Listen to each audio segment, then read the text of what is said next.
finished? I'm a bit keen to use the loo. Oh, I'll be right out, she called, and doused her face with cold water. Straightening, she ignored her pounding head and grabbed the nearby towel to wrap around her slight frame. She plastered on a smile. If only she could remember the man's name. "Sorry," she said as she opened the door.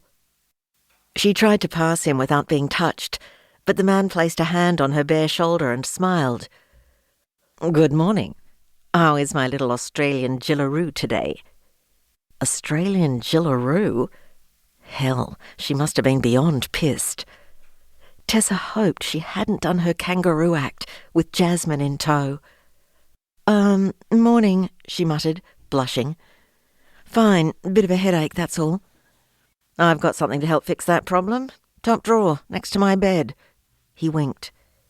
Tessa went to thank him, but he'd already shut the door. Feeling like her head was about to fall off, she found her way back to the bedroom.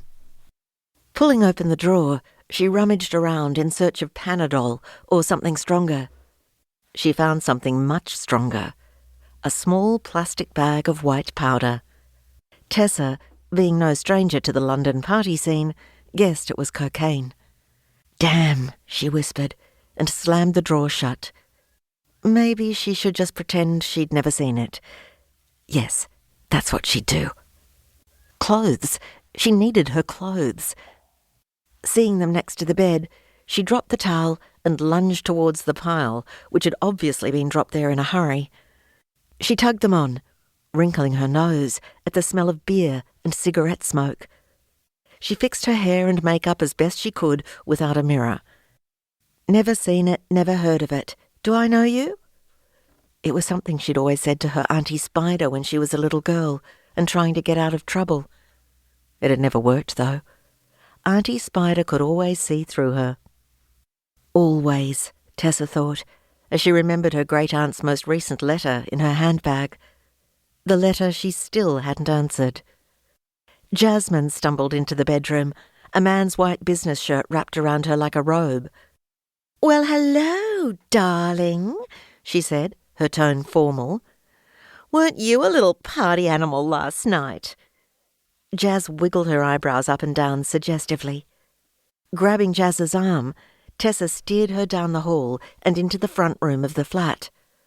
"Who are these two?" she whispered. "And what did I do last night? I want to die." "Ah, don't worry, sweetness. I have everything under control. Under control. Now, I believe we may need a coffee. Or another drink." "Are you mad? If I never see another drink, it will be too soon." "Do you know what his name is?" asked Tessa. "John Smith. Come."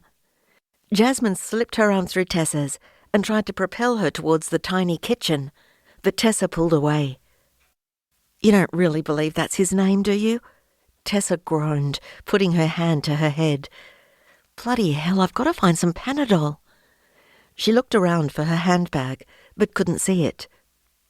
She stuck her head out of the door and combed the entrance. Ah, there it was, buried under her coat, which had been dumped on the mat near the front door. Tipping the contents of her bag onto the floor, she fossicked around until she found a screwed-up packet with 2 tablets left in it. Throwing the tablets into her mouth, she swallowed them without water, then stuffed everything back into her bag. She'd start to feel better soon. 20 minutes, and at least the edge of the headache would be gone. "So, what's with the Queen's accent?" asked Tessa, looking up at her friend. "I'm being impressive," Jez said, as regally as a woman wrapped in a rumpled shirt and not much else could, before heading towards the kitchen. "What is she on?" Tessa muttered after her, and clambered to her feet.